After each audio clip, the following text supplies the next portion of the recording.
我32岁，他快60岁了。今天是什么事情啊？闹成这个样子。跟他这种婚姻真的没法过的，过不了。那一次他跟别人一开房，我要来你这里报过警。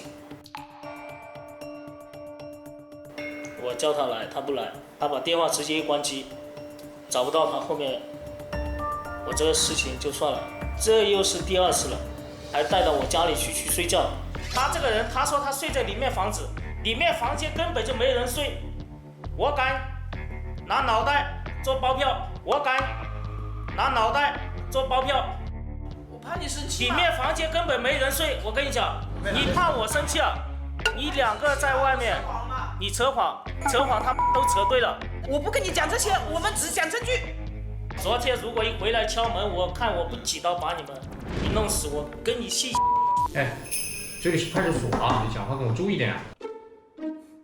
那现在就是说，你因为这个男的的事情跟他之间的事情，你就觉得就是2个人确实是过不下去了，对不对？对。第2个也在考虑离婚。对。那你现在的想法是什么呢？我不离婚。你今天就想离婚吗？你昨天都说相反的话的。说了离婚就离嘛。你看着我，你说的是真心话吗？你看着我，你说的是真心话吗？我说的真的。你不要看地上，你看着我。我说真的就是一真的。你看着我说话。不想看着你了。你不想看着我说话，我们怎么说？我说真的就是一真的。我可以离婚，没有事的。我不删，我就不删。